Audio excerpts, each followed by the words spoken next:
Greetings and welcome to the United States Transhumanist Party Virtual Enlightenment Salon. My name is Gennady Stoliarov II, and I am the chairman of the U.S. Transhumanist Party. Here we hold conversations with some of the world's leading thinkers in longevity, science, technology, philosophy, and politics. Like the philosophers of the Age of Enlightenment, we aim to connect every field of human endeavor and arrive at new insights to achieve longer lives, greater rationality, and the progress of our civilization. Greetings and welcome to our Virtual Enlightenment Salon of April 24th, 2022.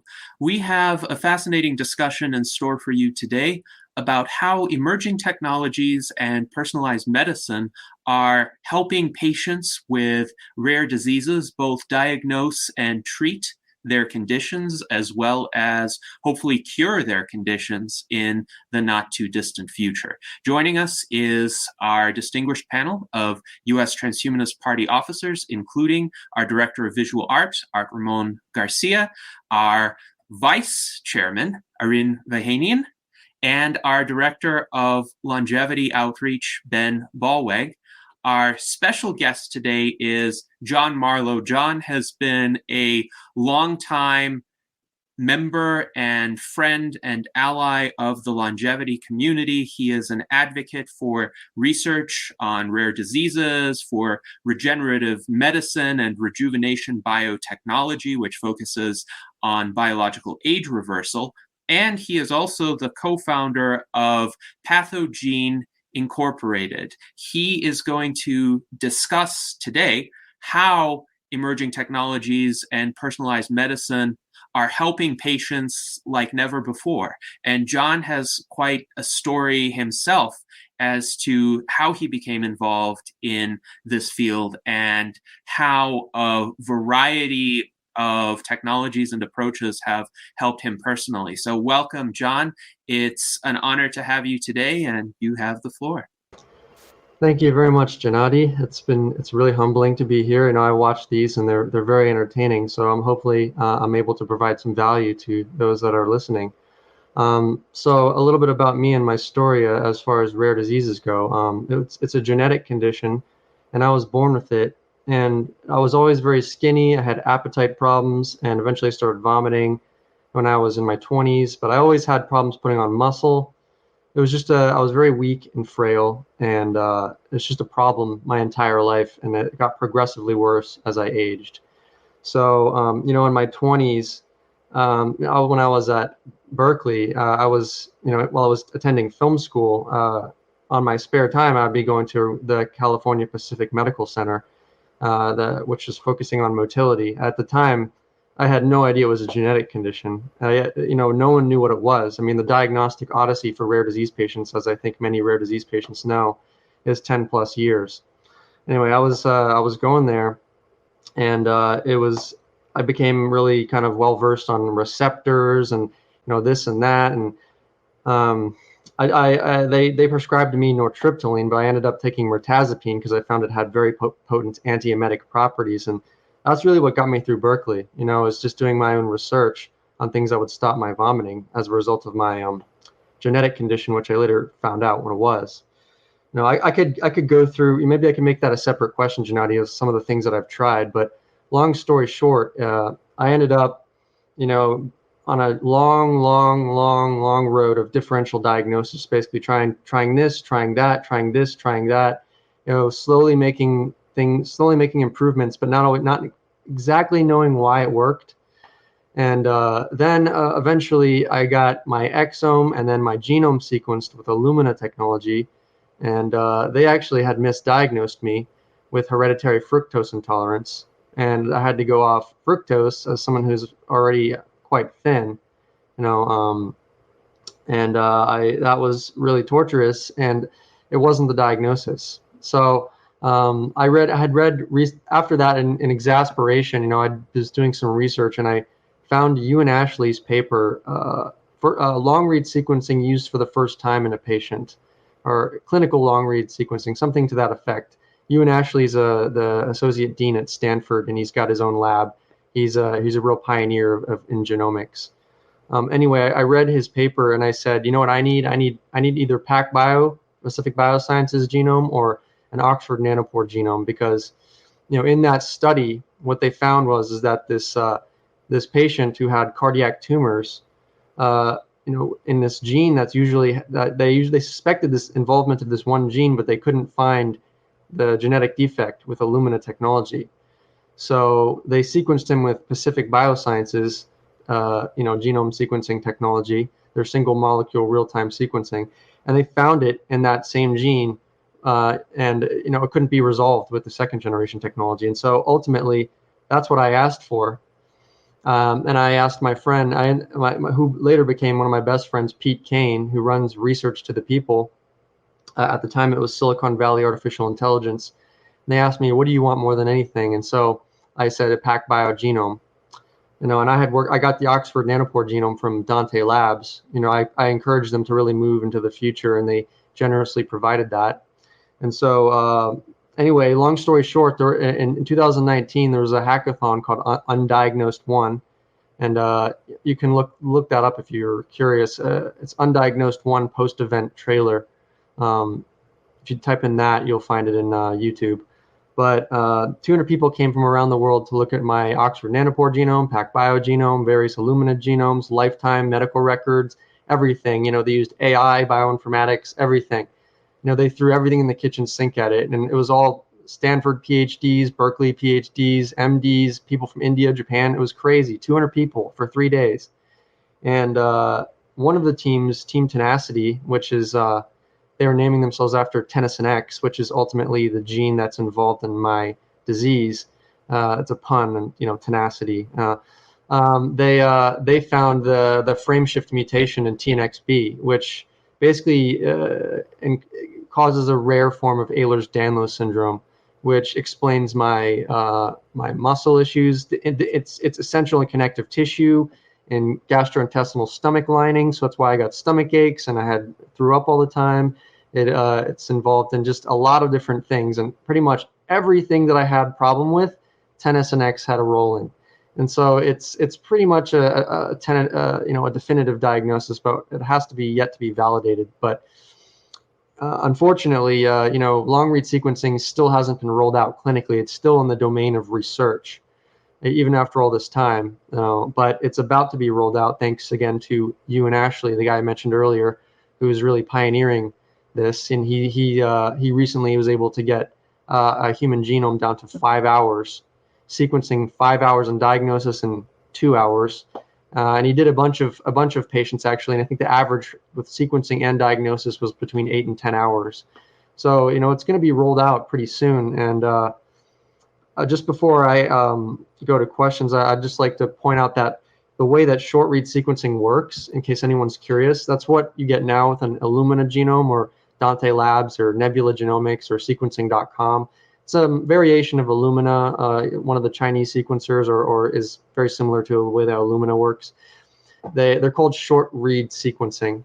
And so what it is it takes your genome, 3.2 billion base pairs, and it confettis it up into smaller pieces, right, to 100 to 150 base pairs long. And if you can imagine, when you're a child and they said count to 1 to a billion, you can't do it, right? And that's kind of like the same concept with sequencing. It's like going from one side to the other of 3 point. So it takes too long. So they chop it up into small pieces, parallel, make it all in parallel, and then stitch it up later, right? And that's kind of like how it works. But the problem is that there are repetitive areas of the genome, and that's where my gene of interest is in a very repetitive area. And what happens is that if you have a bunch of identical segments in a repetitive area, it doesn't know if there are redundancies. It doesn't, because it doesn't know how many redundancies should go in there, because there's no real. It's just you get data loss. They're called sequence gaps, and so my diagnosis was in a sequence gap, and so long read, it takes base pairs of anywhere between 10,000 and over 1 million. And that's how long the segments are. And so they're much more distinct, and so they're able to reassemble the genome with greater contiguity. And that's what made a difference for me clinically, and it's what's making a difference for a lot of people now. And that's the technology that actually in 2021 was used to fully assemble and this year too, actually, it's kind of an ongoing thing, but fully assemble a human genome, gaplessly, end to end. And now the NIH and NHGRI are working on scaling that so that we have, contiguous genomes for more people, more reference genomes, more things of that nature. Anyway, that's kind of like my story in a nutshell. Yes, thank you, John, for sharing your story. And I think a lot of fascinating questions can be posed to inquire further about some of the opportunities that you've had, as well as opportunities that other patients might have to diagnose and overcome their rare disease conditions. First, I would like to thank Celeste Castaldo for her generous super chat. She says she's in the middle of setting up a new office in San Diego, but she will be able to join us live again in a few weeks. She says, thanks for the great speakers and panelists at the salon. Well, thank you, Celeste, for being such a generous and loyal supporter of this venue where we can bring these kinds of unique and fascinating conversations to the wider world. So, John, I wanted to ask you about this trial that you've recently participated in for the use of bicarbonate to overcome back pain. How does it work, and what effects has it had on you? So thus far, the effects have been my mood has completely changed. The pain is completely gone, and it is just absolutely amazing. So it's a kind of the first in human, at least that I know of, trial of kind of using bicarbonate, not just to help with stem cell proliferation, but also to alleviate back pain itself. So as many of you may or may not know, as discs degenerate, they get more and more acidic, right? So the extracellular matrix, the cushion of the disc breaks down, and it breaks down to lactic acid, and then that acid, breaks down more ACM, and then that's basically a cascade, right? And the lactic acid is actually, it's been demonstrated in many studies to be a biomarker for back pain. And in fact, I just found a study where they did it was very obscure. I sent it to my physician, but they did it on animals where they were able to kind of change the pH in all areas of the disc, and it immediately was able to alleviate back pain in a lot of these animals that they were testing on. And so that was kind of the case with me. There's actually a video of me on Instagram after getting the bicarbonate injections, just not even the stem cells yet, but the bicarbonate, just to alleviate pain itself. And I was just gasping in relief. I wasn't acting. People thought I was acting, but it was like it's like a lactic acid burn sensation inside the disc when you have degenerative disc disease. It's just a constant kind of ache and a burn, and it can get into your sciatic nerves and kind of burn there. And I just felt that even with other prior stem cell injections, it was just burning and burning. And then, so I proposed this with Dr. Shonak Patel, who's one of the top 5 regenerative medicine specialists in the country. I proposed that we try this. And after a lot of research into how much to put in there, because of course the question is, how much do you put in there? How do you measure how much you're putting in there? It's very complicated. It sounds simple, just put some bicarbonate in there, but you don't want to change the pH to a point where you could hurt yourself, right? Where you might, there were concerns about possible infections. So we were looking into the microbiome of the disc, right? And what pathogenic bacteria are in there, like P. acnes, and what range of pH they thrive in. So there's a lot of this research that we both did on this. And eventually, when I was on the table, what he had planned was to bathe the inside of the disc for about 2 minutes before the stem cells go in. And the reason for that is, I sent him some tissue engineering journal that said that the microenvironment of the disc had to be optimized for regenerative medicine in order for cells to proliferate. And indeed, that's very true. In vitro, when they were looking at mesenchymal stem cells, which are the cells they use for, orthopedic regenerative purposes, they tend to proliferate in slightly basic environments, so like 7.1 to 7.4, if I recall correctly. So, and then the disc can be, it's 6.8, and it goes further much more acidic. It can go pretty dang low, like 5.8, from what I've heard.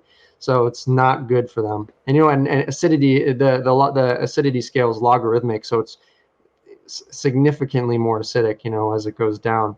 Anyway, when he did that, when he put that acid in there, I was just gasping, and then he put the stem cells in, and it's been about 5 days, and I got to say, like, my outlook on life just is so much better, and I'm just hoping that it's not a transient, I'm hoping that it's durable at least for a year, or two, because this is just profound. It's what I've been waiting for so long. Yes, thank you, John. And I do hope that the effects last for you. I have linked to John's Instagram account for anybody who wants to follow him on Instagram and also view the videos of his procedure as well as his other posts, because John details extensively his diagnostic odyssey as well as a lot of his thoughts on advocacy for rare disease patients. Now, our friend Daniel Twett states that bicarbonate is certainly a low-cost therapeutic DIY agent. I wonder, do you think this kind of procedure, if it were refined and developed for mass deployment for patients, could be a relatively inexpensive type of treatment for degenerative disc disease or other kinds of back pain causing issues? Yes. So I'm waiting to see how long it lasts, but if it does indeed work, then what could be done? I don't think it could be DIY, because putting a needle into the intervertebral disc is very delicate thing. You really want to make sure that the hole is as small as possible. So something your orthopedist would probably do, orthopedic surgeon, but it would be a very quick procedure. And what they would do is probably take an antibiotic like gentamicin, which is what it was used on me, because again, the disc has a microbiome, and you don't want to introduce anything or disrupt. You don't. It's a good prophylactic to put a little bit of gentamicin in there, and then put a bit of bicarbonate in there.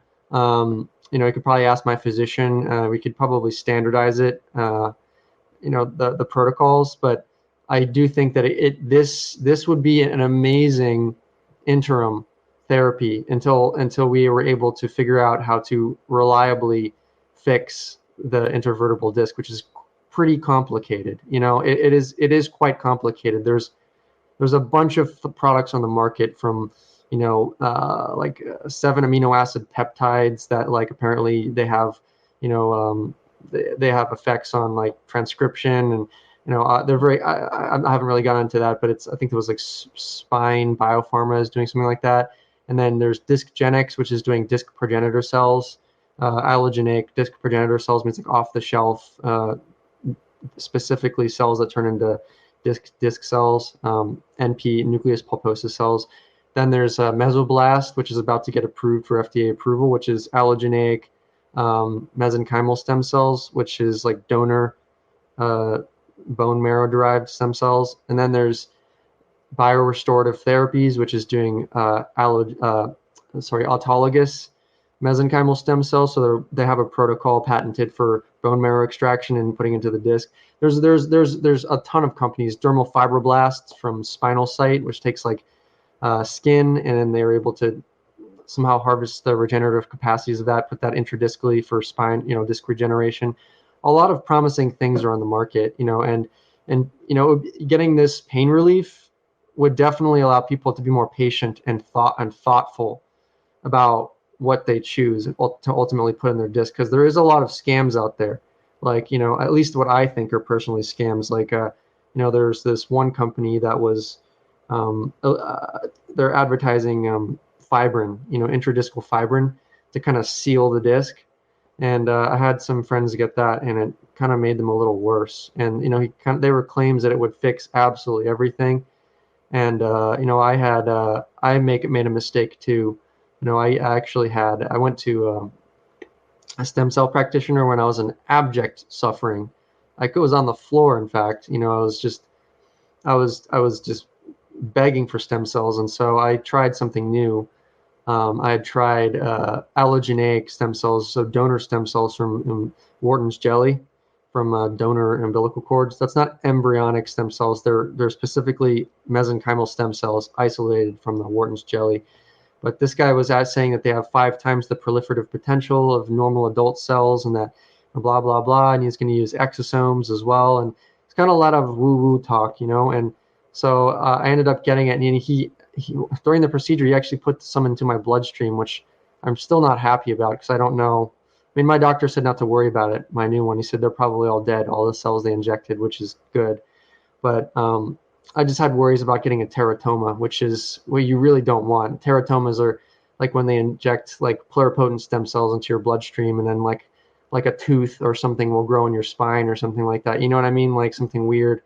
So yeah, I mean, people make desperate decisions when they're in desperate, huge amounts of pain. And so, and there's so many, the cavalry's on the way, but it's going to be a little while. So it would, to answer his question, that's actually something that I'm going to push for if this is durable. I don't want to push for it before I know that it would last for a while. But if it does, then I think he's absolutely onto something. Getting, scaling this bicarbonate therapy with antibiotics, especially in third world countries where, they wouldn't be able to afford stem cells, just getting a bit of bicarbonate, that might be it might reduce pain on the scale of millions just until there's regenerative options,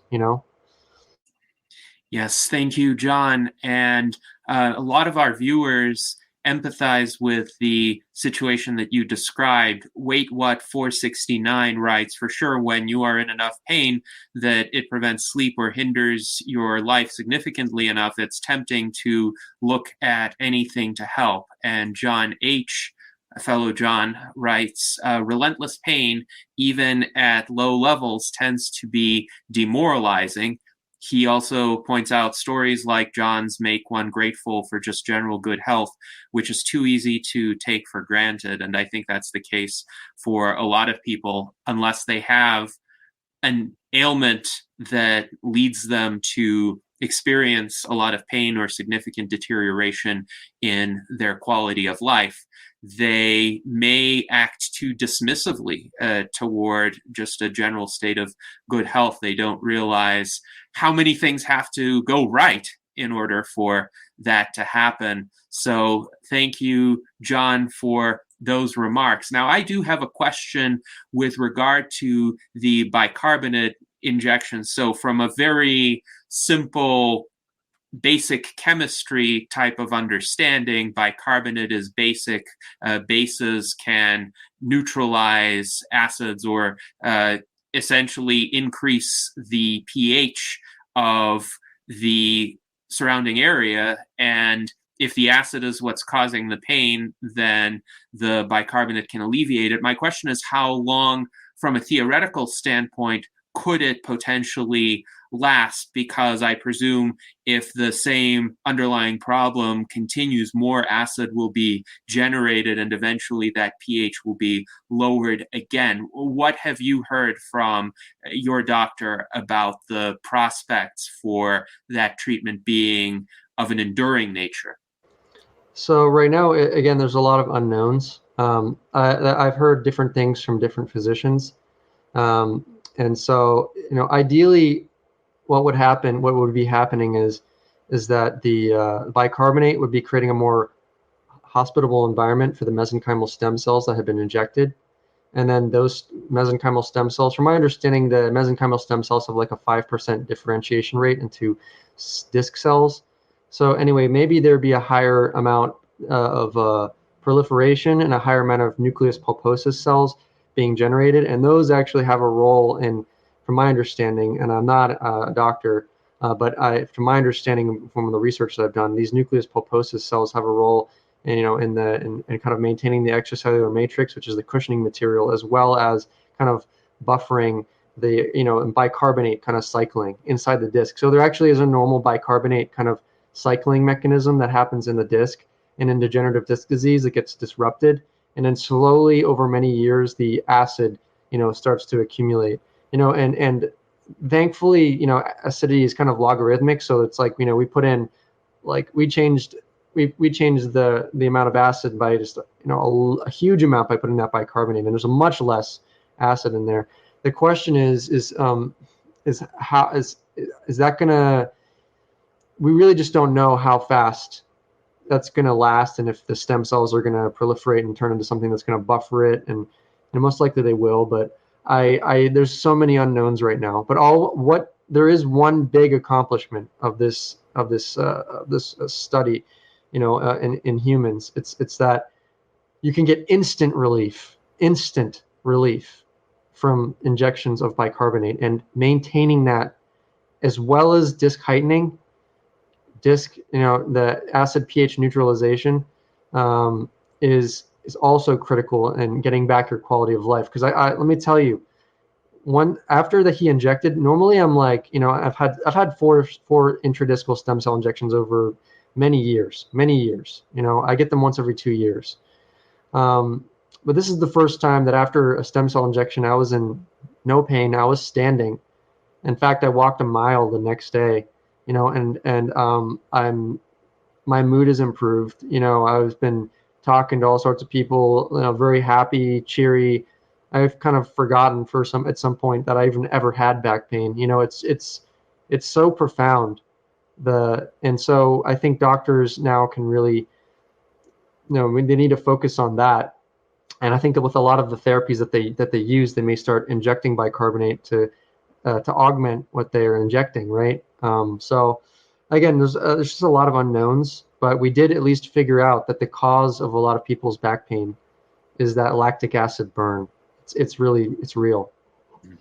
Yes, thank you, John, for that answer. And it's interesting because it seems, apart from neutralizing the acid, the bicarbonate helps create an environment where the stem cells could ultimately repair the disc and solve the problem.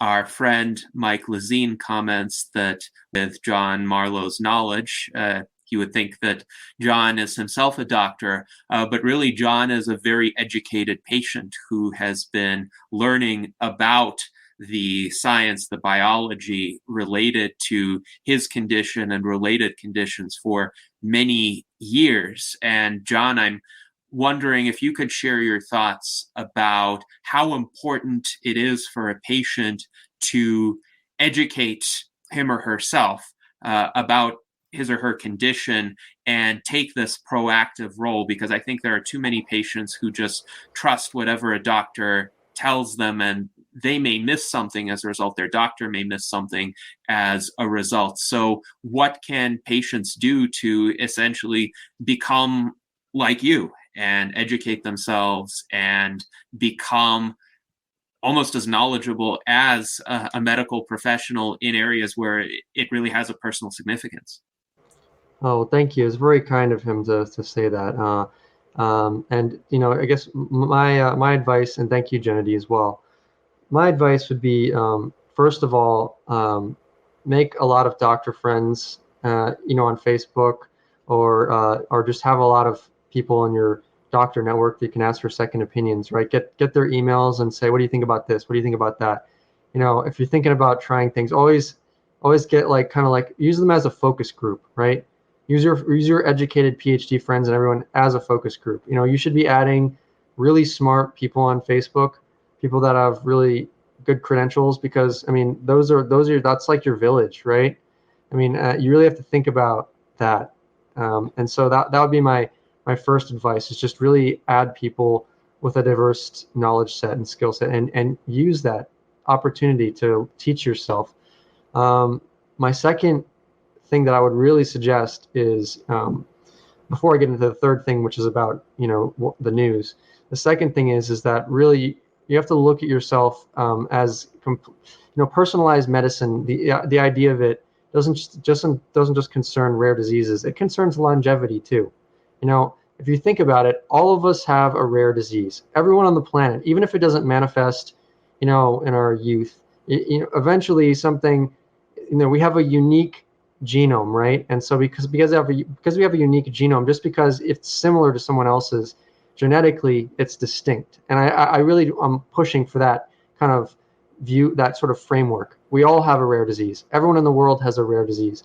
So what do we do about that? Well, we push for the best technologies to diagnose us, and that includes like getting ultimately what we all want is a telomere to telomere assembly of our genomes, right? That means a gapless assembly so that we can look at absolutely everything, and people can run analysis software on all of it, and we can figure out every little nook and cranny of it. And if you have a telomere to telomere assembly of your genome, you can also look at all the aging biomarkers all the way down, not just methylation, but acetylation as well, which is another epigenetic marker, which I think is going to gain prominence in the coming years.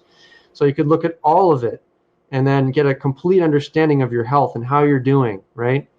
And so to that end, if you have any specific medical problems, the reason that I'm where I am today, the reason that I know as much as I know, the reason that I got that hackathon, the reason I learned about you and Ashley, the reason I know all of this is because I'd go to the Google tab, and that thing with news, that is the most useful thing in the world, right there, the news tab. So you type in degenerative disc disease regeneration, whatever. If you have Hashimoto's encephalopathy, you type that in, and you type in treatment, you type in DNA, genetics, just be creative with the news tab, because there's a lot of cool studies and news coming out that just goes completely under the radar, and no one sees it. And it's fascinating stuff. And, it could really keep your morale high. If you're dealing with a chronic illness and you think that nothing's being done about it, you use that news tab, you might find that there's a lot more being done about it than you think. So that would be my advice. And the final thing is, I guess, just to emphasize again, get the best testing that you can. So, and know what the best testing is. And I'm happy to answer any questions if people want to know what some of that is. But like an optical genome map, for example, and then a nanopore genome, you can actually combine those to create a more contiguous genome. They actually did that when they finished the genome telomere to telomere. They were actually combining multiple technologies. They were combining PacBio, Oxford Nanopore, Illumina, BioNanogenomics, and then they combined all four of these data sets, and then they kind of like polished them and everything, and that's how they got the telomere to telomere assembly. So just remember that data is crucial, and get the best data, and always make sure that you keep your medical records on a separate hard drive, because that is really important for figuring out your health in the future. That's my advice. Yes, thank you for that advice, John. I think a lot of people will find it invaluable as they pursue answers regarding their own health, or even just identification of prospective risks that they may face as they become older. Now I would like to turn the conversation over to some of the other panelists for their questions and comments. Let's start with Irene Vahanian. Thank you, Gennady. Really appreciate it. And thank you so much, John, for joining us today. It's a pleasure to have you, and I'm honored to be your friend. And since we met a number of years ago, to when you told me about your journey, I've been really happy to do whatever little I can to support you. And to hear this news today really, really makes me very happy. I have a question. So since we met, I believe it was for the first time in 2018, until now, so it's about 4 years. What's in your mind, is there obviously a lot of things have changed in the last 4 years, probably not as fast as we would have hoped, but what is one medical technology or sort of breakthrough that's happened in the last few years that you're really happy about, or you've got a lot of hope that this will be a real game changer for people who are in a similar situation as you are? That's a good question, Irene. I have to emphasize again that the biggest, I didn't emphasize how big it was, but I think the biggest breakthrough, and people haven't made, people in the science world made a big splash about it, but it's the complete assembly of a human genome without any gaps, because that is what I've been hoping for more than anything. Because people think that there's such things as junk DNA. No way, DNA is junk. There's nothing in your genome that can be that you need everything to understand your health. Because these parts of your genome, from my understanding, that were considered junk, are they have regulatory functions. They control the protein encoding parts, how they behave, right? And so, it's not just good enough to have just the protein encoding parts, but also these were very repetitive regulatory regions. And now scaling that, now that it's possible, because it was impossible before, right? And up until 2021, 2022, just very recently, impossible, couldn't be done, never been done.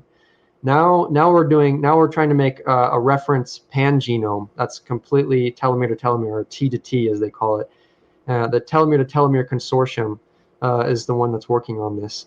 And so they, I think, genome in a bottle too, I forgot. But anyway, a bunch of brilliant people are working on this. And once that becomes standardized, and I've been saying this for the longest time, but once that becomes standardized, it's not just going to be rare diseases and that explodes, right? That area. It's going to be regenerative medicine, right? Because, if let's say you're trying to control stem cell fate, right? Then ultimately you want to have all the epigenetic markers. You want to have a full profile of the cell you're injecting, right? So you want to have a telomere to telomere assembly of that stem cell, so that you can manipulate it, and control exactly what it becomes, so that you optimize the regenerative potential of it, right? So, having a telomere assembly means you have a telomere epigenome assembly as well. And then it also will help with aging clocks. So with different tissues, they age at different rates, right?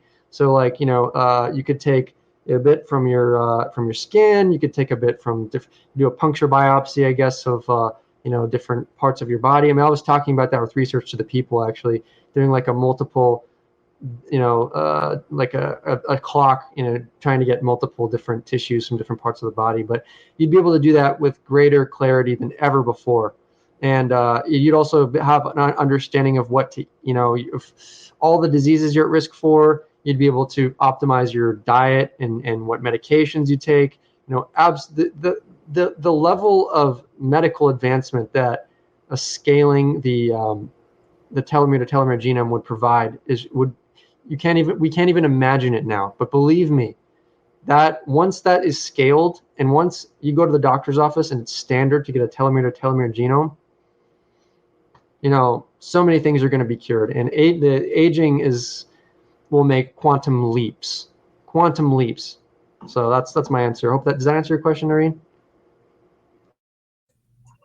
Absolutely, yes. Thank you for sharing that detail. And just hearing you talk about this makes me excited. I haven't been through the sort of pain you've been through for most of your life, but just hearing you talk about this, how passionate you are about this, it makes me excited too, to see what's just around the corner in terms of these kinds of developments.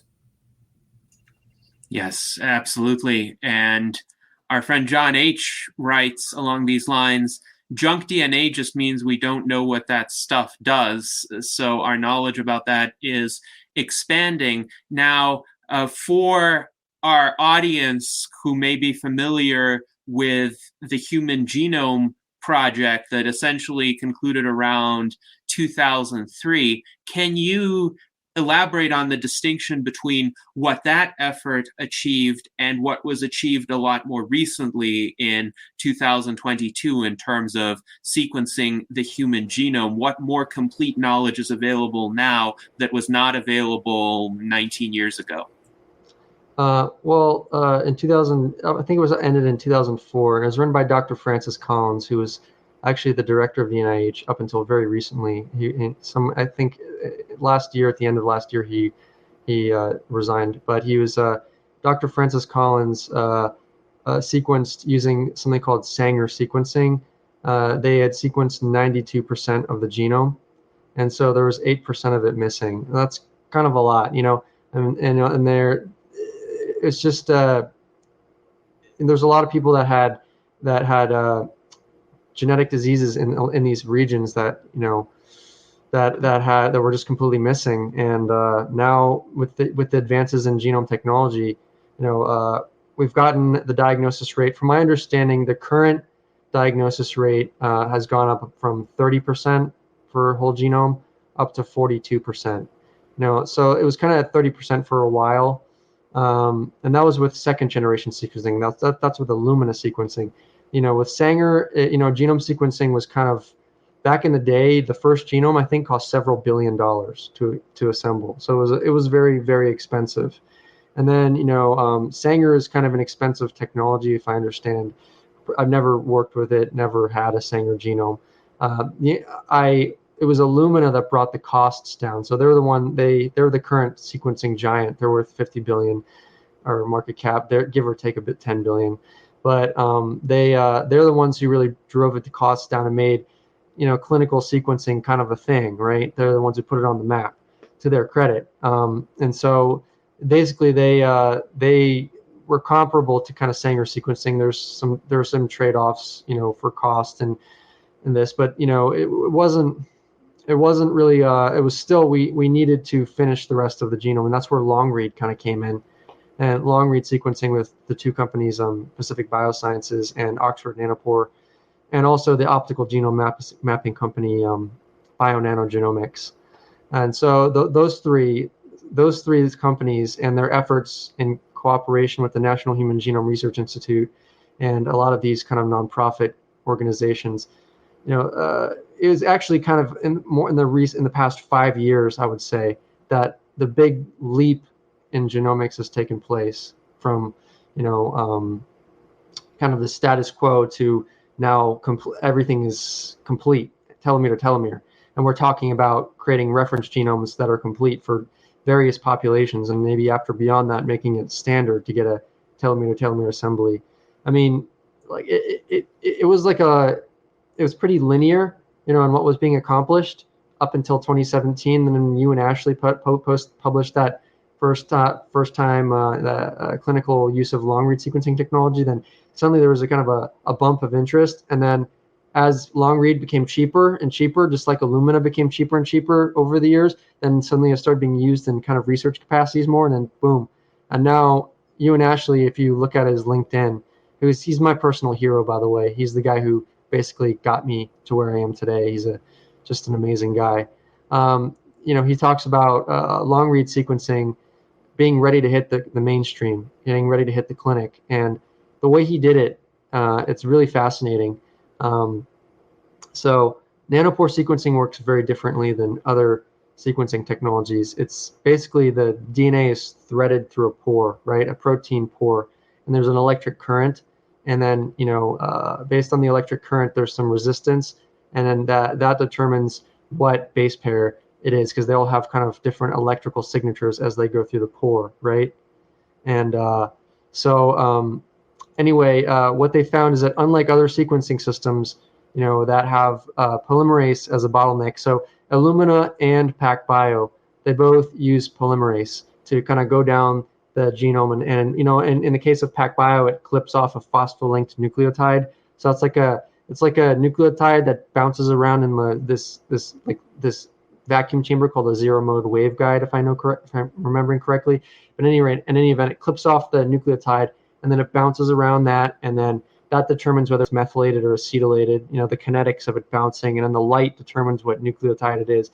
It's an interesting system, but it's all based upon the speed of the polymerase and how fast it goes down the genome and clips off the phospholinked nucleotide, right? They're both polymerase-based systems. Whereas Oxford Nanopore, it's the only thing that is limiting it is kind of computing power. So what you and Ashley did is he created a giant, mega array of GPUs, right? And NVIDIA is actually working with Oxford Nanopore.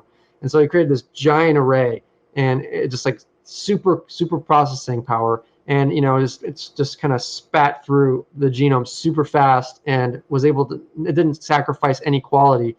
It was just fast, right? And so now he's scaling this, and NVIDIA is working on scaling it, and it's actually pretty economical to do it this way. It's pretty amazing. Anyway, did I answer your question, or did I go off on a tangent and lose what I was responding to? Yes, I think you answered the question. So essentially, this is the first time that we truly have a complete sequence of the human genome, not just 92% of it. And this is very helpful for those patients whose diseases may be influenced by the parts of the genome that weren't sequenced before that would have been more difficult to sequence using earlier 21st century technology. And I have linked to you and Ashley's Wikipedia page here, and from there one can explore other resources regarding his work. I also want to thank John H. for his generous donation. Thank you very much. Also for your loyal viewership and comments. Now I would like to ask Art Ramon if he has any questions or comments for John. Like I was saying earlier about my hip issue, this was like in 2018 when I restarted running, and then I had to almost immediately stop after maybe a month or two. I just had this horrid pain in the hips. So I got an orthopedic guy, he x-rays it, and my ball joint had completely worn through the socket. And the only solution he had for me was cortisone shots. And I've heard a lot of bad things about cortisone shots. I was like, no, I don't want a cortisone shot. Is there anything else like stem cell treatment? He's like, no, you have to go to France, is what he told me. He actually got pissed off that I didn't want a cortisone shot. And I've heard that it could have the effect of weakening cartilage over time. And I didn't want that. I also didn't want to eliminate the inflammation and the pain and continue wearing out that joint. So what I did was I stopped running to preserve the joint. And then I did some research looking at what foods help the body create more human growth hormone. And I found two was salmon and raspberries. So I integrated that into my diet. I eat lots of salmon and raspberries. I had a TENS unit for my lower back. Previously I had some back issues, and I just put that on my hips, and I just electrified the hell out of my hips to try and stimulate any growth in there. And I've been able to get rid of that pain, and I've slowly rehabbed myself doing walking. So I kind of power walk now, and I haven't had the pain come back. So hopefully I'm preserving that joint so that some future technology like you're sort of bringing can help me out, a few years from now when the insurance, will pay for it. So, it's good to hear, the progress that you're experiencing. So, My suggestion to you would be to look into pomegranate extract as a supplement. That's really saved it's just been so instrumental in helping me deal with my back pain before I had this procedure. Hilariously though, just keep in mind, I didn't realize it was a blood thinner. And so I have kind of a gothic, kind of macabre sense of humor. And when I was at the doctor's office, after they had extracted my bone marrow, I had actually gone to the restroom, and I didn't realize that I was trailing blood behind me the entire way. So, I had just left pools of blood all over the doctor's office and all over the bathroom. And, I was worried that it was going to be a no-go for the procedure. But anyway, my point is that it's a blood thinner, so just keep that in mind if you're getting surgery. But it is amazing at helping you deal with back pain and orthopedic type pain. It helps with collagen formation, and it helps just with a lot of inflammation. So just really consider that. It lowers your blood pressure. So if you have blood pressure problems, maybe avoid that. But I don't want this to be medical advice, just a medical suggestion. Medical, ask your doctor about it. How's that? Now, a while back, I had seen a video on YouTube, and the guy was saying that apple cider vinegar was really good for you because most people are alkaline. You're saying with your condition that it's an acidic issue. Have you experimented with apple cider vinegar, or what do you know about that? Well, the disc is actually, so the disc is pretty isolated. It has a different pH than the rest of the bloodstream. So, the thing is, the way I described it to my physician, and he actually said it was a great way to describe it. Having degenerative disc disease, especially when you have that burning pain, it's like having gastroesophageal reflux disease and not being able to give yourself Tums. You're just stuck with a burning disc. And so that's the reason that this bicarbonate was so awesome, because it's the same sort of sensation I'd have when my stomach was just burning with acid, right? I take Tums and I get that relief, right? the same instantaneous relief. That's what I got in my back. I was just in my Instagram post, I was just gasping because it's just, I've been dealing with this for 12 years, and there's something called breakthrough pain, and that's like when you take painkillers and it just breaks through that. Even with opioids, I could feel that little nagging back pain. Like it would definitely take the edge off a lot, but that burningness, that it just wouldn't. But then when I was on the table, I was on gabapentin, I was on cannabis, I was on hydrocodone, I was on triazolam, I was on a bunch of things. I was a little bit of clonazepam I snuck in just to increase my benzo dose. But I was on a lot of different things to help with my pain, and so Tylenol. And when they injected that bicarbonate, I felt it through all of that. I felt it. It was just, I just felt it kind of seeping in, and it was just like a cool breeze in my back. And that's why I gasped, because it just felt so damn good. And I bet you that's what I really want, that same feeling for all the people out there that I feel very sorry for, that they're just like me, that had that. I want to give them that relief, because, man, the world, no one deserves this pain. Doesn't matter how bad of a person you are. I don't think anyone deserves chronic back pain. It's awful. Yeah.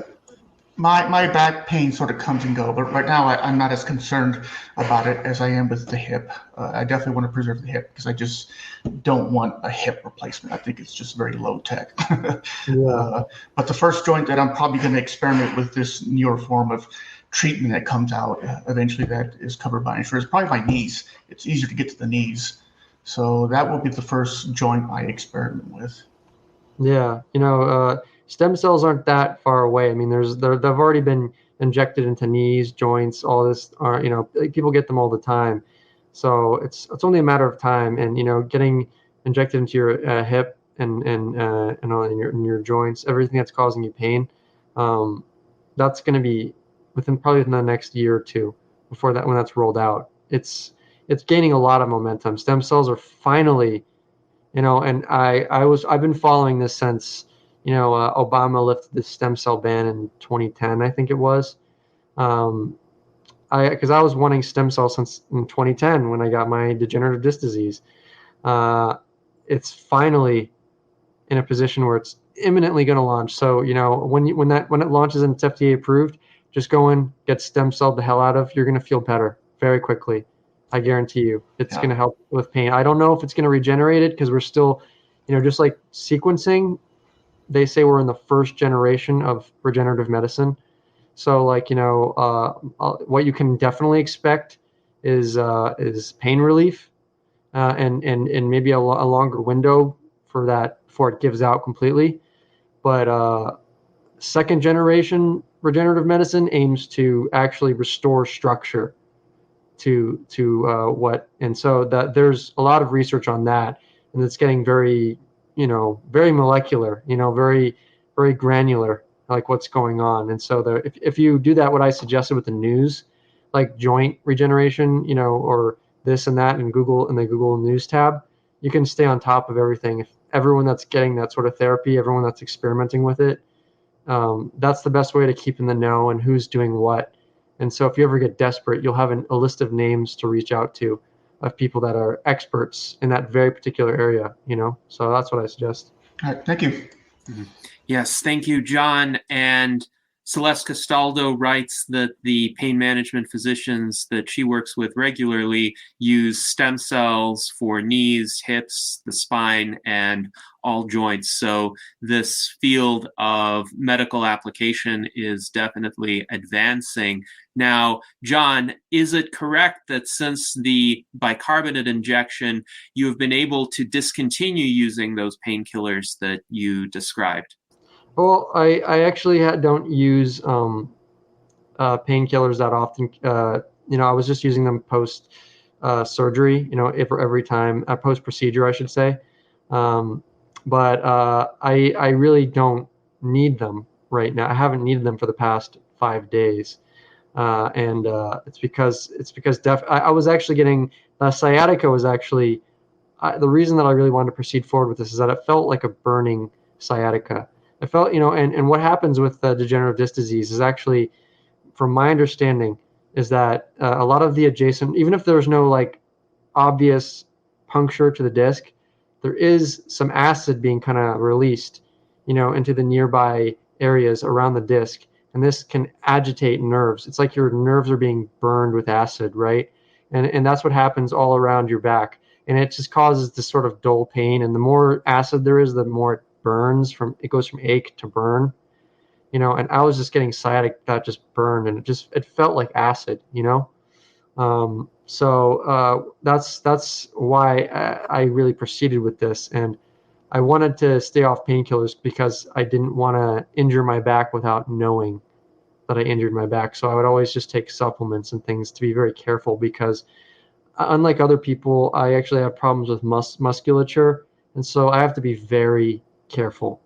I have to know when pain is getting worse. So it kind of makes things a little extra hard for me. But I like to add before anyone goes out there and does any wild things with stem cells, you should be getting the only types of stem cells that you should be looking into are probably mesenchymal or hematopoietic. I don't know how to pronounce it, but those are kind of the two types of lineages of stem cells that are kind of approved.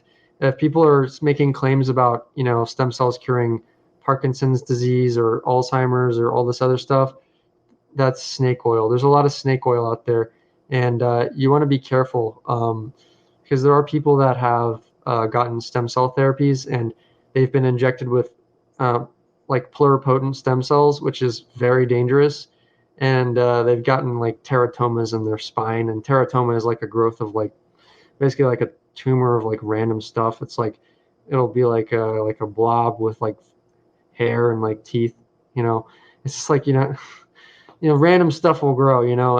And so yeah, you just really want to be careful about stem cells and make sure that you're going to someone who isn't over-promising. If they're the type of guy that over-promises, they're like, oh yeah, stem cells can do everything, they're amazing, yeah, they're probably going to give you something dangerous. So, my advice for looking for a regenerative medicine specialist is someone who's quite clear about what they offer. And I go to Dr. Shonak Patel. I'm not afraid to say that. I think he's one of the best that I've ever been to. He was actually affiliated with Regenix, the Regenix Clinic, which is one of the first stem cell clinics in the United States after the stem cell ban was lifted. Actually, they were doing stem cells before that in the Cayman Islands, but they've been operating in Colorado and elsewhere for a long, long time. I went to see them, and Dr. Patel started his own practice. And anyway, just be really careful about who you see for stem cells. Be careful about going to Mexico to save on money. Be careful, especially about intravenous stem cells. Don't do that like what I did. Just get them into the specific tissue that's a problem. Wait until stem cells become more advanced before you do something more risky with them. Yes, and thank you for that note of caution. I do think it's extremely important to consider what is known and what this technology is not yet capable of. Nobody can cure Alzheimer's disease yet. Billions of dollars of mainstream medical research have been devoted to this, and unfortunately, there has not yet been the kind of breakthrough that would significantly reverse the damage caused by that disease.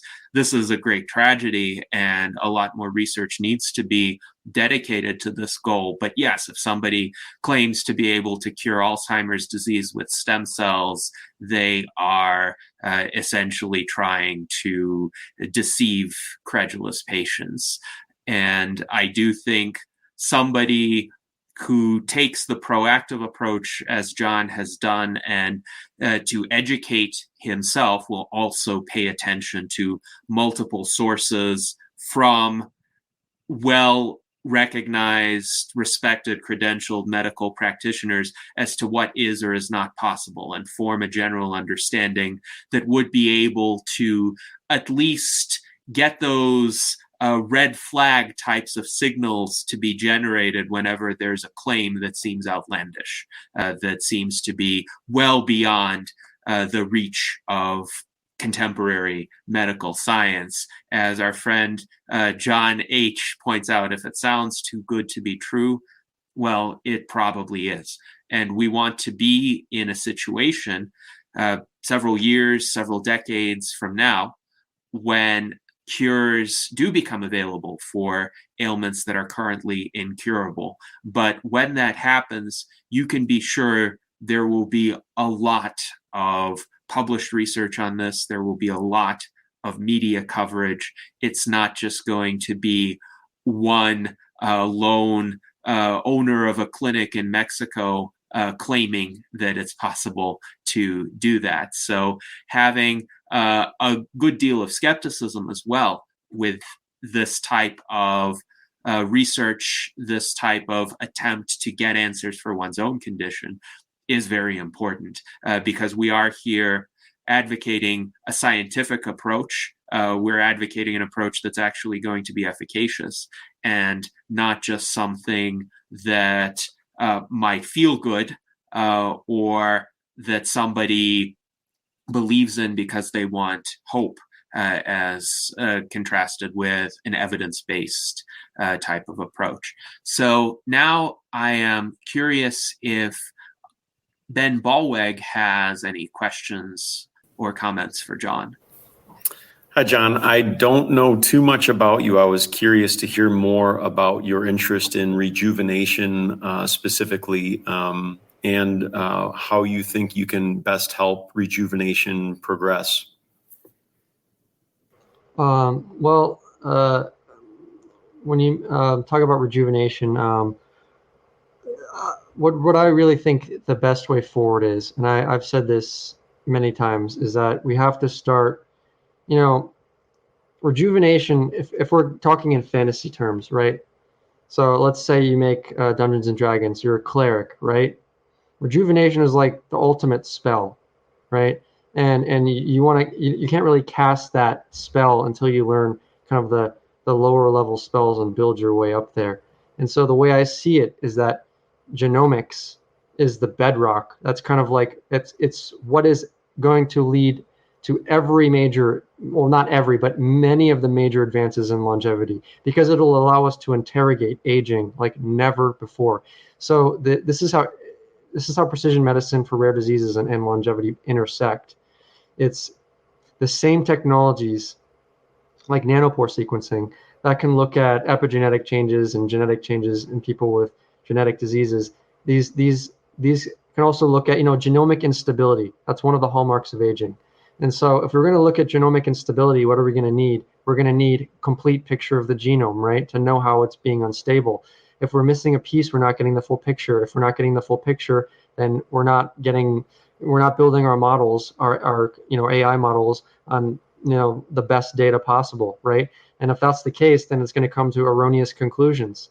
So it's all about feeding these AI algorithms the best quality data, and that ultimate data is a complete picture of the human genome and also the epigenome that's on top of it. So that will allow us, for example, to we might actually get more than one genome once the costs come down, and not so much to just look at our genome, but to also look at epigenetic markers. So like what we're eating and how that's impacting our health. And and how that's our aging clocks and all of that, and what drugs we're taking, and how exercise, and maybe we do need to do more or less.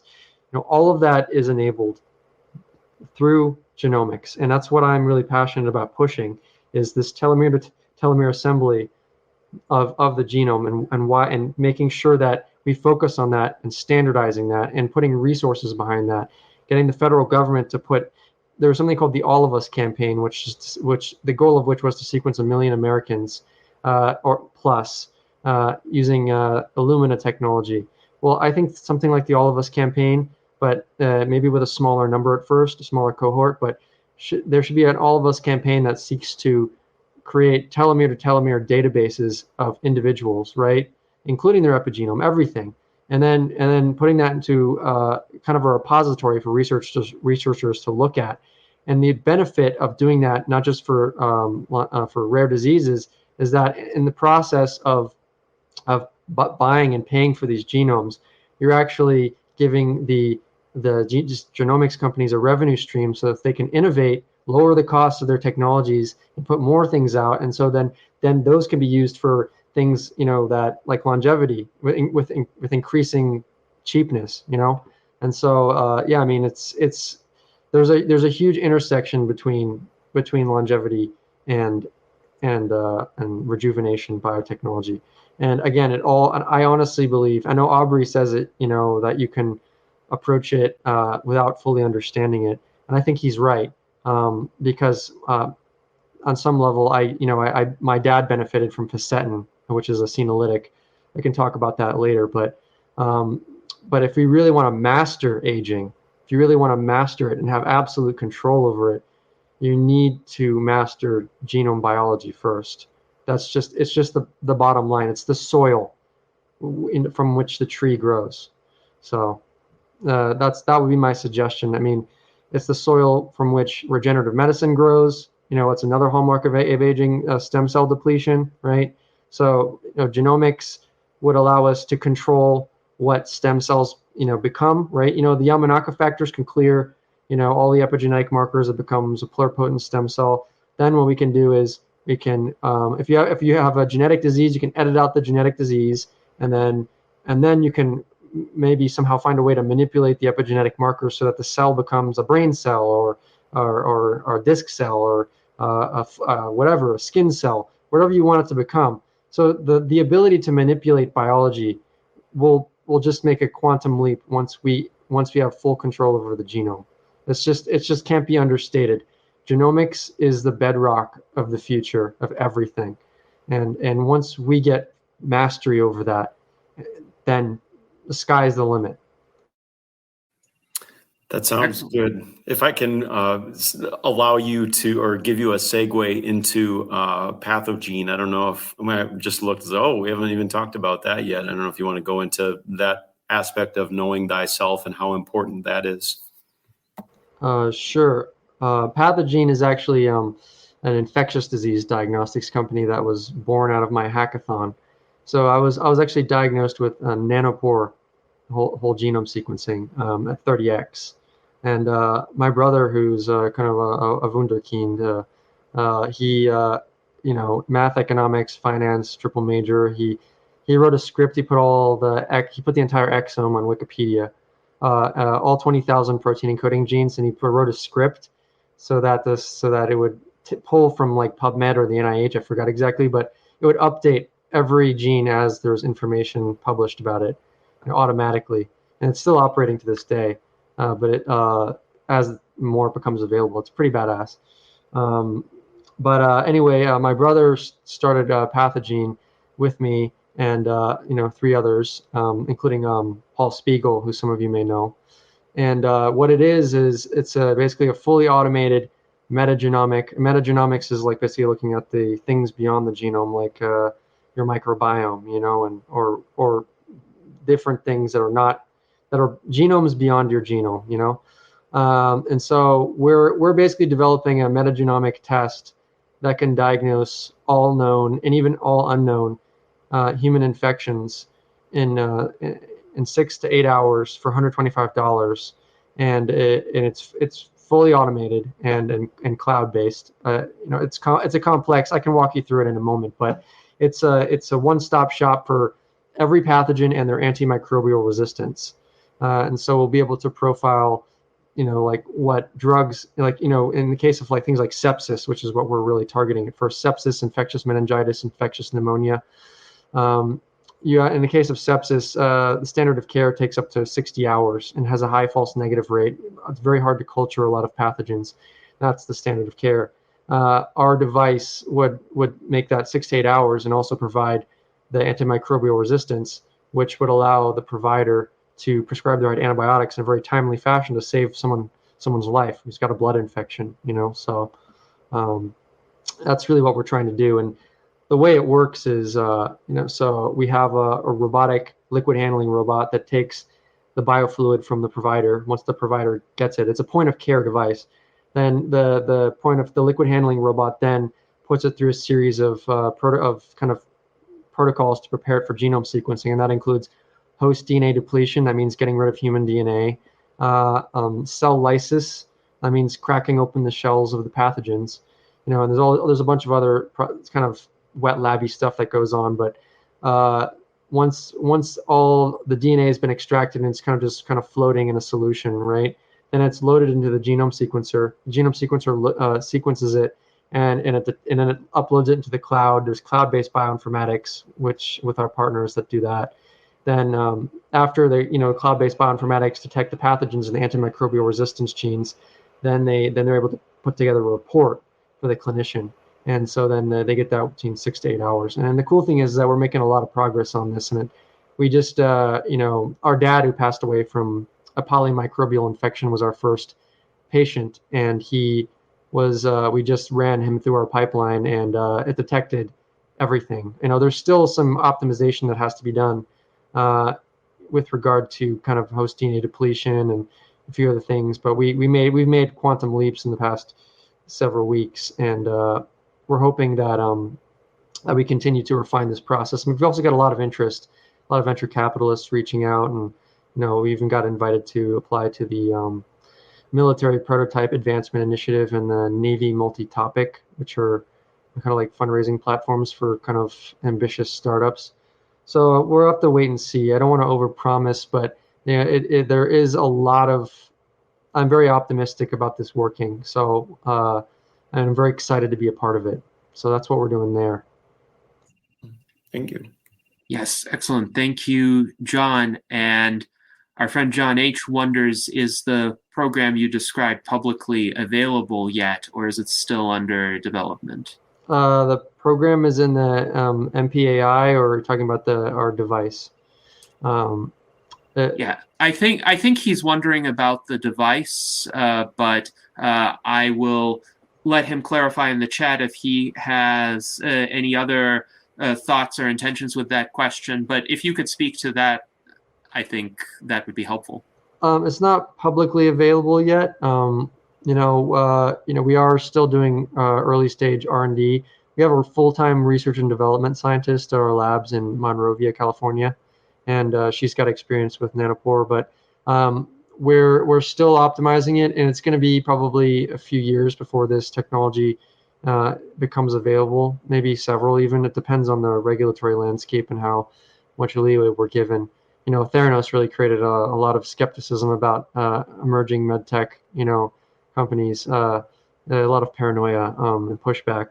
But we're hopeful that this is going to be the way forward. There's already other companies that are doing this with inferior genome technology. They're bigger than us, but they're using Illumina-based platforms, whereas we're using nanopore technology, which is the future. So, we have that patented, so it's kind of in the bag for us. We just got to keep fleshing it out. And probably a few years, but once that happens, we might not have to deal with any pandemics ever again, because some of these devices, assuming throughput increases, and I'm the guy who kind of envisions the future here, but assuming throughput increases on nanopore technology, which it very well will, it might be able to be installed at things like airports and bus stations, things like that, so that people would be able to get tested before getting on a public transit, and infecting people. That's far down the line, but this is kind of the end of the road for pandemics as I see it. This sort of superior surveillance that we're providing with this technology, and the automated laboratory tech work, which is what the robotics does. It's just an automated lab tech. There's really nothing fancy. It's just it performs the same jobs as a lab technician. Mm-hmm. Yes, thank you, John. And John H. made a clarification post. He was referring to the gene updating program that your brother developed. Does that help pinpoint what he's asking about? I believe you're on mute. Yeah, so it's still updating. My brother developed it, and you're asking, is it still updating to this day, or is it public? Oh yeah, it's public. It's all on Wikipedia. Here, look up list. I'll put it in the chat. And Yes, we will post this as soon as John makes it available. And also, one aspect to think about as our next question will be, what do you think of the current role of the FDA? Because you mentioned the increased regulatory scrutiny since the Theranos debacle. On the other hand, the FDA has been quite an obstacle to the rapid approval and deployment of life-saving treatments, including certain treatments and preventative measures that have been vital in the ongoing crisis that I'm not going to mention for algorithmic reasons, but I think we know what happened with various FDA delays in this regard. So what do you think about the FDA's current role in terms of either hindering or helping these treatments become available to patients and available in a safe and effective manner? Do you think the FDA is on net a good influence or a deleterious influence?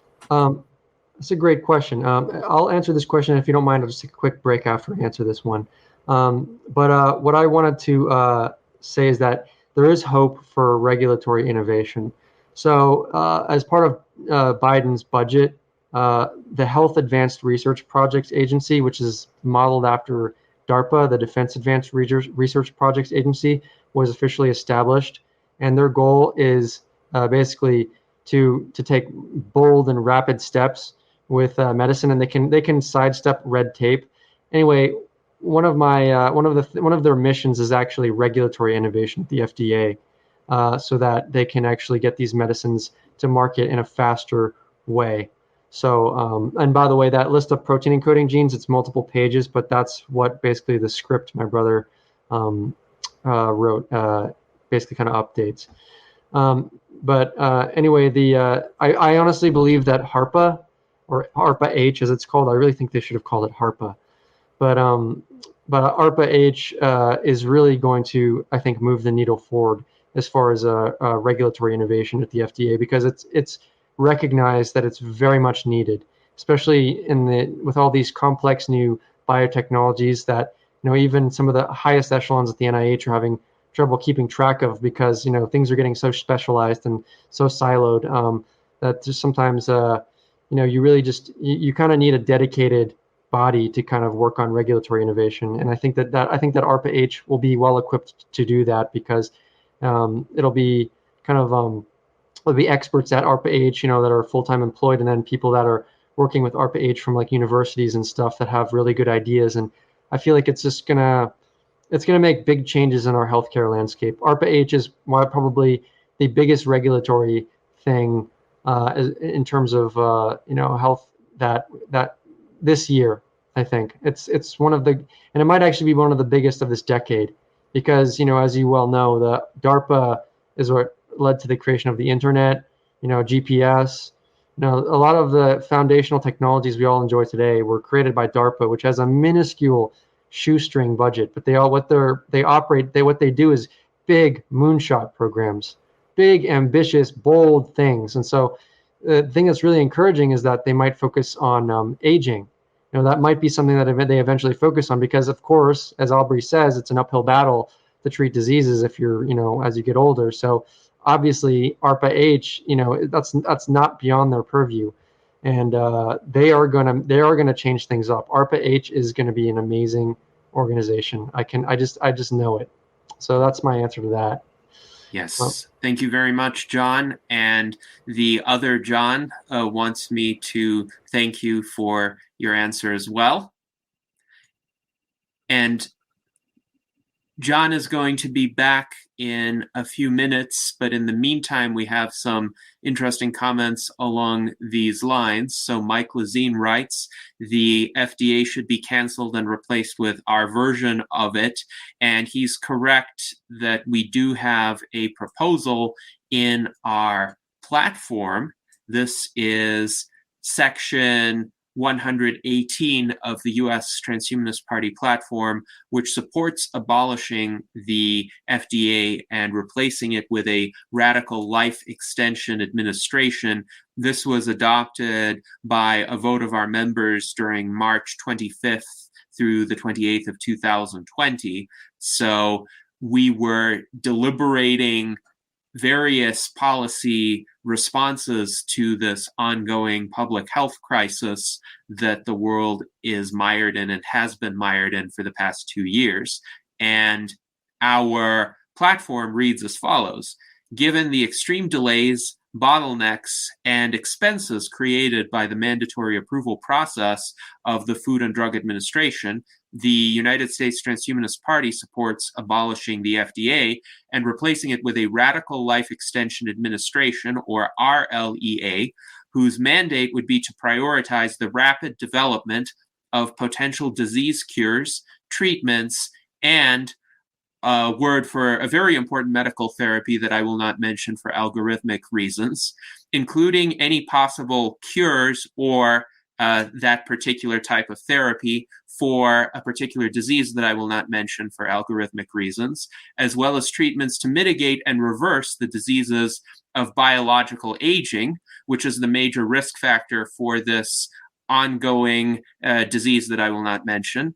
The RLEA would allow the marketing and collection of patient data on any particular cure, treatment, or very important type of treatment that I will not mention for algorithmic reasons, which has passed affordable safety testing at a reasonably acceptable threshold. So you can read the text of that platform section to know what words I chose not to mention. However, we are strongly supportive of medical innovation, and a Radical Life Extension Administration would facilitate that. So this is not abolishing any federal agency oversight or testing or reviews for safety or even efficacy, but this would prevent the FDA bottlenecks that have unfortunately cost many hundreds of thousands of lives in the United States, to say the very least. And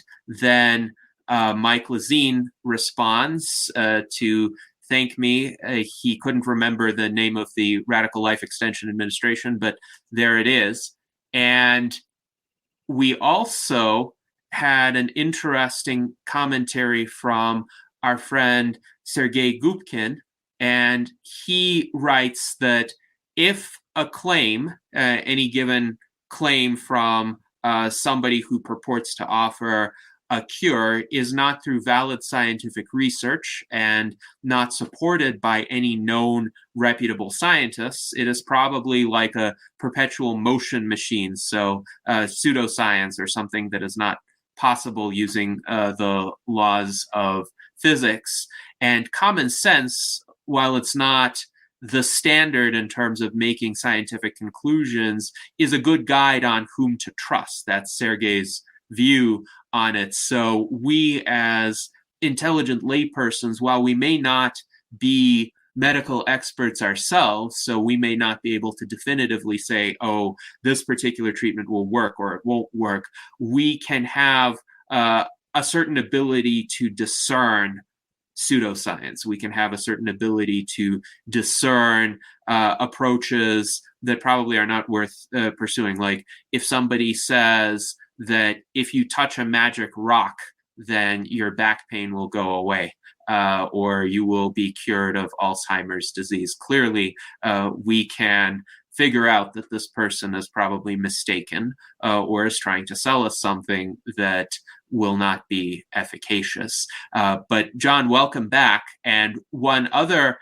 question that I wanted to ask you stems from another comment that Sergei Gubkin made with regard to the prospects for genetic sequencing and cures for rare diseases. He thinks we may have more rare diseases on our hands because of the various incidents in Eastern Europe with radiation leakage, say from the ill-fated occupation of Chernobyl by the Russian military, where they did actually subject themselves to a lot of radiation exposure, and they were negligent with the safety controls.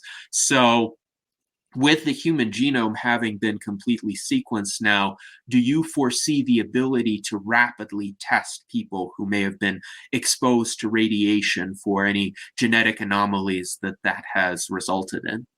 Yeah, I do actually. And the way I foresee things is that, they talk about genomic instability, so you can have mutations, in one part of your body, and basically, what you could do is you could look for a genomic instability by doing multiple genomes from multiple tissues, right? I mean, and if the future is basically being able to do that from a ton of different tissues at once to evaluate how it's doing, what your cancer risk is, all this and that. And I think that technology, we're well on our way there. Advances in biotechnology go by Carlson's curve, not Moore's law. So the advances are exponential, and what we're seeing now is finally that leap up. That leap that we've been waiting for so long for. The majority of the advances in medicine, if I recall, have been in the past, in human history, have been in the past 100 years. Like the vast majority have been in, and then I would say within that 100 years, it's like disproportionately within the last probably 2 decades that we've made, the lion's share of strides for everything, So, and it's getting crazier and crazier, these jumps. So I think that as we master genomics and we're able to bring the costs down, and the costs coming down is a huge deal, because that's how many, the cost determines like something. So when you get your genome sequenced, there's something called coverage. So you usually see a number by a genome like 30x, 40x, 50x, and so that means like the number of times your genome's been sequenced. So then what they do is they sequence it 50 times and they put it in a stats program. And here's like the genome here, here's the genome here, here's the genome here. This is what base was found here. This is what base was here, here, here, here, here. So 47 out of 50 said G. 3 out of 50 said T. It's probably a G if 47 out of, so that's kind of like how they do it to make sure that they base call correctly, right? So coverage raises the cost a lot, but just imagine if costs were really negligible. It costs almost nothing to sequence your genome, and you could get really high coverage, high enough to get a telomere-to-telomere assembly, and in fact high enough to do it from multiple tissues at once.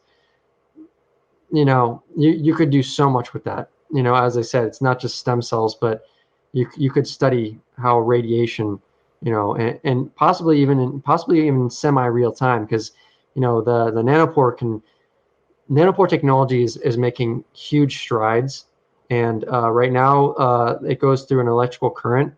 But what the 4th generation technology of genome sequencing technology is going to provide is actually, I think, speed of like unprecedented scale, and it's going to be using nanopores.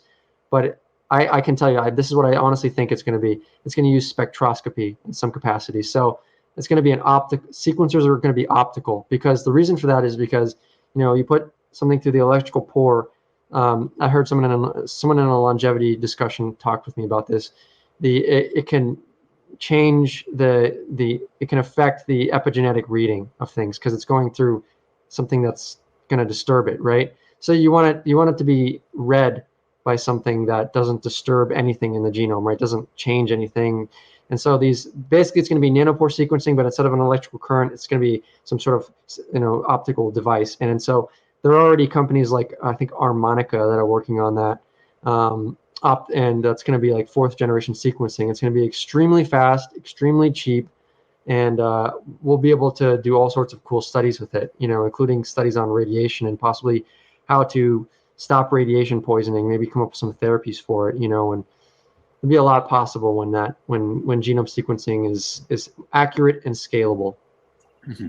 Excellent. Thank you, John. And along these lines, Zach Richardson, our Director of Publication, wonders what sequencing company or companies you would advocate as providing the greatest value and which ones would produce the most complete results. If you're looking to be economical, well, unfortunately, I hate to tell you this, but third generation sequencing is going to be out-of-pocket affair. So the two sequencing providers out there are Pacific Biosciences. They're a single molecule real-time sequencing platform. The name of their device is a Sequel 2E, Sequel 2, and then or Sequel 2E is their updated one. And then Oxford Nanopore. Those are the two available sequencers. Harmonica is like us. They're prototyping, so they're not available for sequencing. So in my opinion, Oxford Nanopore is the best platform because it is cheaper than PacBio. So last time I got quoted for 30x, it was like 7,000. This is probably 9 months ago. Costs have probably changed. They're probably 2/3 of this or maybe even a half of this by now. But Oxford Nanopore for 30x coverage for my genome was about 7K, and PacBio was about 10.5K. So for about 25-30x.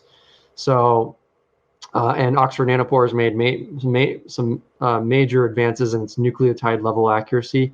So basically, it's almost it's pretty much as accurate as Illumina now. Very accurate. So if you want to get the best quality genome you can possibly get, I would get maybe 30-40x Illumina. And then if you have a short read genome, you can combine that actually with something. We can talk about that, but there are algorithms like WenGAN-D, WenGAN-D. I'll post that in the chat. But then you want to get an optical. The two things basically that are essential is Oxford Nanopore at 30-40x coverage and an optical genome map from Bionanogenomics. And they are not genome sequencing; they are an optical map. But what they do is basically provide you with a scaffold against which to assemble your genome. So here's the thing. Here's why it's really important. Sorry, kind of multitasking here as I. That's an article I can share. So currently the way that we do things for genomics is we have something called a reference genome, right? And so when someone gets their genome sequenced, your genome is assembled against someone else's genome. Now you can probably guess this leads to some problems, right? So let's say you have a few repeats of a certain gene, right? And the reference genome doesn't have that. Well, you may end up losing that information because you're basically trying to fit your genome into the mold of someone else's. What I am proposing that you do is a de novo genome assembly. And what that means is from scratch. So instead of using a reference genome, you're building your own genome from scratch. And so the optical genome map is like a big mega scaffold. It's like a zoomed out picture of the shape and the length and everything of your genome. And then you get the sequencing, and then you can align that to the optical map. Instead of the reference genome, you can align it to an optical map, which is based on your DNA.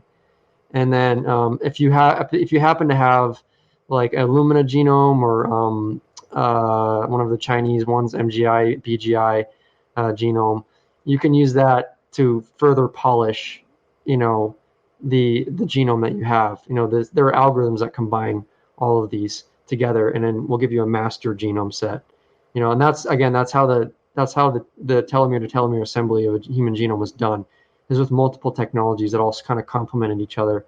And but as time has gone on, I think it's become possible to do it just with nanopore and an optical genome map. So if you get high enough coverage, if you really put some money into it, you might be able to get close. If not, I don't know how much it costs. Probably a lot, but to get a full. I think they did. I think they were like at 150x or something like that to get the to get the reference. I mean, to get that telomere assembly. It was really, really high. I forgot what it was, but you can get better than almost everyone else on the planet if you get like 40x, 50x, and bionanomap. You pay about $10,000, probably maybe 11,000.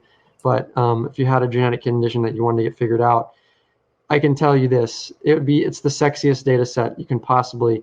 That's why I got 200 people from around the world to come look at my genome. It's because I had Oxford Nanopore, which is not common for human beings at the time in 2019, and even now it's not common.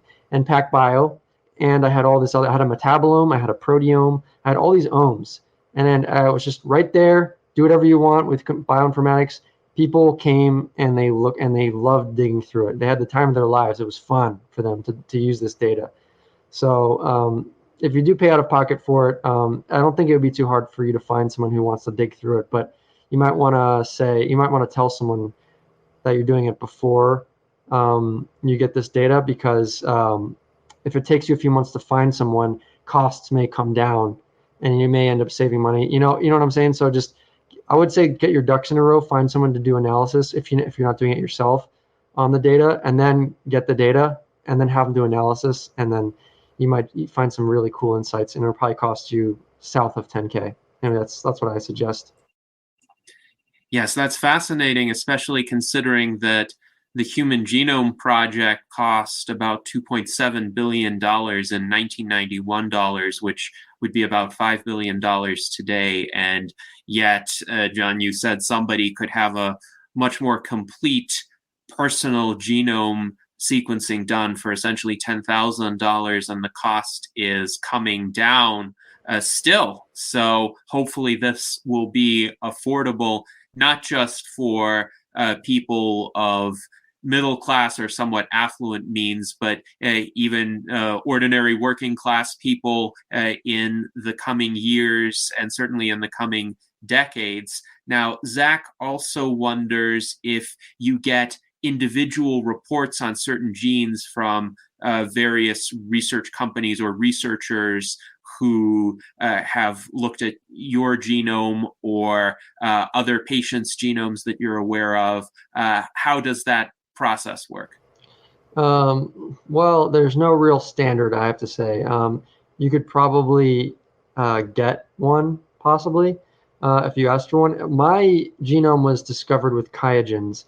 That's I'm not sure where it's a European company, I believe, but it's Qiagen, Qiagen's bioinformatic pipeline. So they're the ones that identified my compound heterozygous frameshift mutation in the TNXB gene.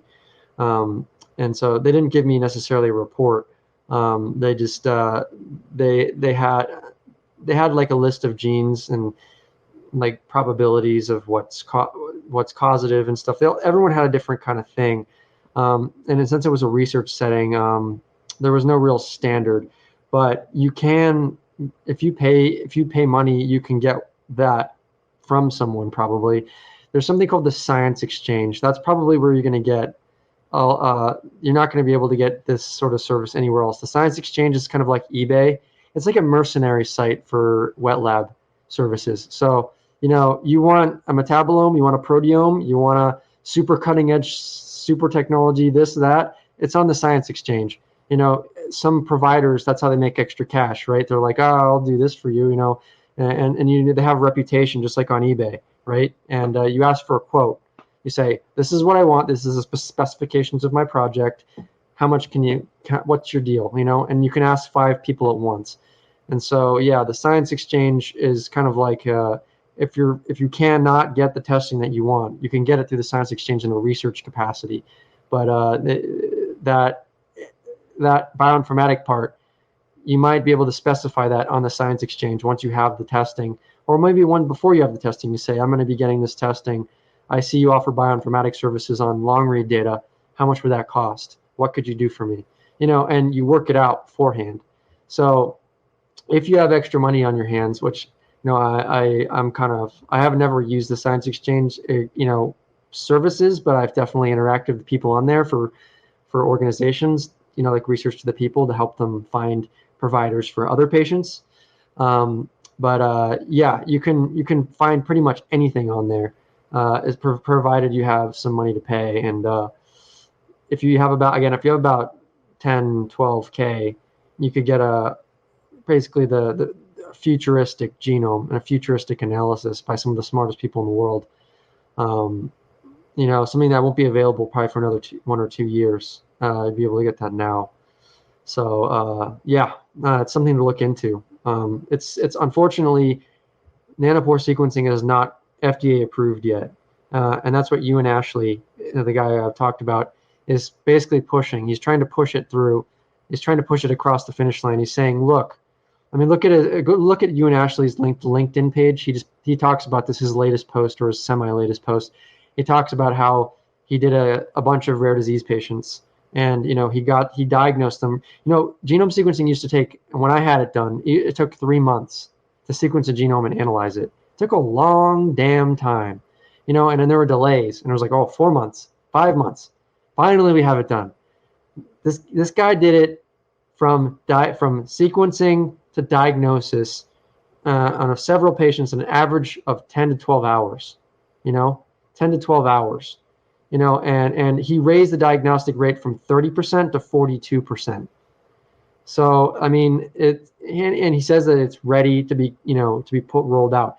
10K, insurance could cover that maybe maybe once a lifetime at this point, once in a blue moon, it's kind of like the way that an MRI used to be, expensive as hell. You get an MRI once in a while, I think that this is it's getting to the point where it's going to be covered soon. So you might just wait. You might save a lot of money. And I've linked to the article that you mentioned, John. I accessed it through you and Ashley's LinkedIn profile. But yes, this article headline states clinical grade long read genome sequencing is here. So thank you for pointing our viewers to it. Now, I wonder if Jason Geringer has any questions or comments for John. Well, this is all pretty interesting. I actually have spinal stenosis, and so, I've been dealing with chronic back pain for about 10, 12 years now. I try to look at the bright side. If I hadn't had that happen, I wouldn't be here right now talking to you probably. It's what got me online and which, got me doing, it changed my whole, it was like COVID for me personally. It happened before COVID. Oh, I wasn't supposed to say that. the algorithmic, yeah. That's that thing that shall not be mentioned, that, anyway.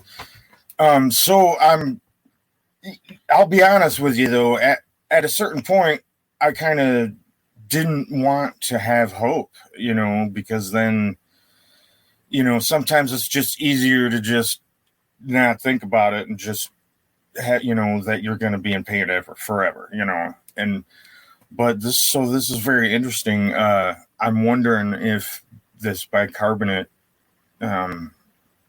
injection would possibly help for me, because I'm like Art.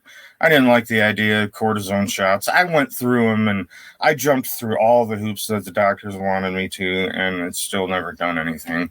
And it actually was just pretty, it was pretty painful to go through these procedures for no result, so I don't really have any particular questions. Maybe where do you think I should maybe start trying to research to see if this bicarbonate would help me or something? I'm wondering. I just want to point to this paper here. It's kind of an obscure paper, but I'm going to highlight something. Here's the link, and here's the conclusion. So this is an interesting conclusion. This is exactly what I experienced. So conclusion: acid-base neutralization is instantaneous, which may be the reason for rapid reduction of discogenic pain from lactic acid burn. So my question to you would be, do you ever feel kind of a burning sensation at all? Like, do you feel like your discs are kind of like hot, kind of like there's kind of a corrosion going on inside them? Would you say it's kind of like, I yeah, would say, yeah, probably. because Yeah. most degenerated discs are acidic, and that actually, as I mentioned earlier, the disc, even though it's closed, it gets so acidic it starts kind of spewing acid. It spews acid nearby, and that's where the pain comes from. And you're basically being burned alive from acid, right? You're being burned from acid constantly, and that's basically it's screwing up your mood. I'm telling you, like when I got my mood has been amazing the past few days. I feel like on top of the world, because I feel like I'm taller. I feel like when I was a degenerative disease, I felt like I was shrinking, getting like weaker and older and more frail, and like I was gonna die. Like it's just this whole cascade of mental and so I absolutely think that bicarbonate, if you have that sensation, especially the burning, that bicarbonate would provide you instantaneous relief, because almost all degenerated discs, there's so many studies. I can link you guys later, but lactic acid is now a biomarker for back pain. It's actually a biomarker for back pain. They did studies with MRIs and functional pain scores, and they did some sort of thing where they were able to kind of label the acidity level and self-reported pain scores, and people that had lower pH reported higher pain. And then there was I think there was a study like that, and then there was another study that stated that that determined that lactic acid was a biomarker for disc. There's a lot, and even in this paper here, they point out that it's causative for back pain. So I mean, again, when discs degenerate, they don't get more basic. The trend is acidity until you need surgery, and until the disc basically just pops, and then there's you need a spinal replacement, disc replacement or something, or a spinal fusion or something, so the bicarbonate just gets rid of that sort of burning pain. And yes, it may get more acidic until it's regenerated, and there's some sort of homeostatic mechanism to cycle bicarbonate, which is what gets interrupted in your disc. When you get degenerative disc disease, the cells that basically keep it from becoming acidic, right? There's acid that gets produced as a result of metabolism inside the disc, right?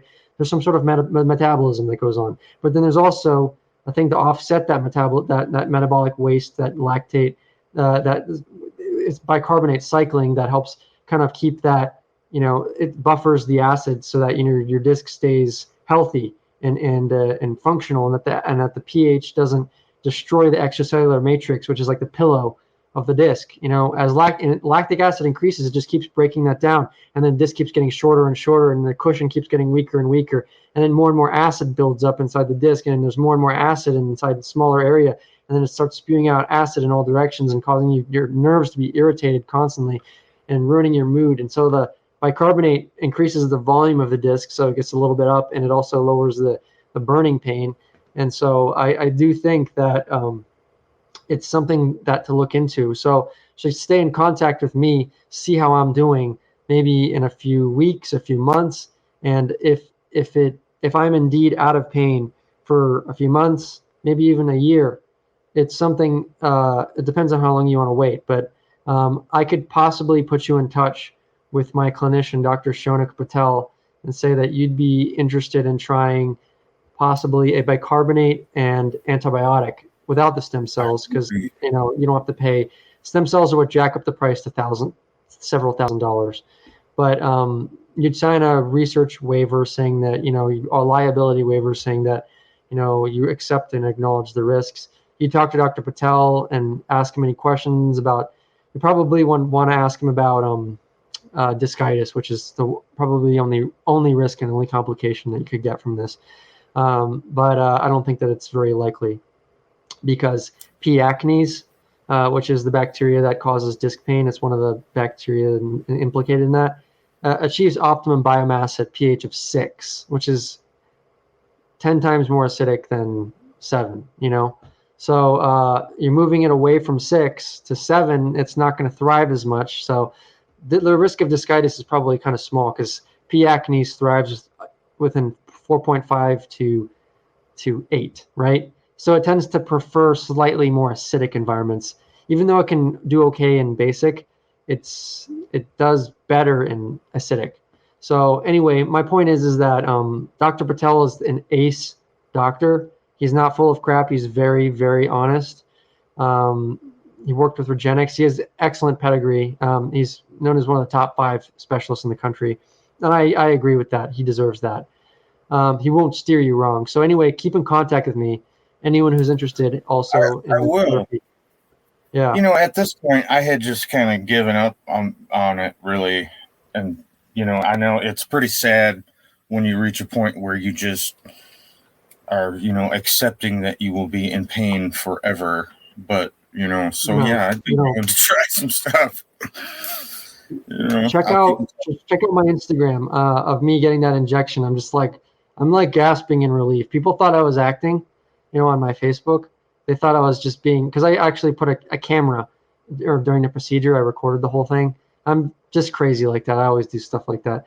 But I took a clip where I was just kind of gasping in relief, and they thought, some people thought I was just doing it, for show. But again, I was genuine relief. I was in pain for 12 years, and I was on all these painkillers, and I felt that bicarbonate going into my disc and just getting rid of that acid. I felt it through the hydrocodone, through the gabapentin, through the cannabis, through the Tylenol, through the triazolam, the clonazepam, everything. I felt it through all of that. I felt the relief, and I was just gasping. And to the rest of the day, I was just giddy, with pain relief. And I still feel it. It's fantastic relief. So anyway. Yeah, I don't know if you guys will still like me. I'll probably turn all bubbly or something. But back to you, well, yes, thank you, John. So we have about 3 minutes left in our virtual enlightenment salon today. And John, I'm wondering if you could quickly describe the fisetin experiment that you performed with your father, and after that offer any closing remarks that you might have. Sure. So before my father passed away, he was in a care home. He had had a stroke, and he was basically in a vegetative, basically catatonic state. So, his face was unable to move. He couldn't move his hands. He had to be fed. They thought he was going to die imminently. And so I did some research on fisetin, and I saw that it crossed the blood-brain barrier. And this is not medical advice, by the way. This is an anecdote. Anyway, I designed a cocktail for him with fisetin and omega-3s and all that. And he went from being unable to move anything in his face to being able to walk, to being able to feed himself, being able to speak a little bit. He's making progress on walking further every day with the physical therapist, saying a few words, making eye contact, nodding, interacting with us, when before he was just completely unresponsive. So fisetin is a very amazing compound. It's from strawberries, but it's amazing. We gave him the Life Extension brand, and my sister and I, and I just can't tell you how amazing senolytics are. They are amazing. So yeah, there is real progress being made. And as for last advice, I just can't emphasize enough. Those of you who really want to stay on top of the news, for medicine and everything, take advantage of the Google News tab. Type in genomics, type in degenerative disc disease, and then type in news. Type in degenerative disc disease treatment. Type in longevity. Type in reversing aging news. No one uses it that I know. I mean, very few people. But I'm telling you, I found you and Ashley's article that way. I found some of the most interesting articles I've ever found just by using that simple news tab.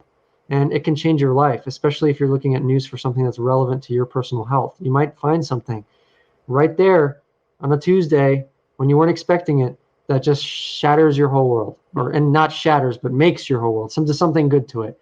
Anyway, that's my advice. Yes, thank you very much, John. And you have shared a lot of invaluable information today for people who seek to take charge of their own health and perhaps obtain some relief from conditions that have been troubling them for a long time. And you are certainly a model of that kind of success, of what can be achieved, and you continue to do good work on behalf of so many rare disease patients throughout the world, with your advocacy, with your research, with your company, Pathogene Incorporated. So we wish you all the best. And this is exactly the kind of conversation that we seek to foster here at the Virtual Enlightenment Salons, giving people knowledge at the cutting edge of multiple disciplines in a practical way that they could apply for self-improvement and for bettering the world. So it was a great honor to have you here with us today. Thank you to our U.S. Transhumanist Party officers, both in our video stream and in the chat. Thank you to all of our audience members, our loyal viewers. And until next time, every Sunday at 1 p.m. Pacific time, 4 p.m. Eastern time, live long and prosper.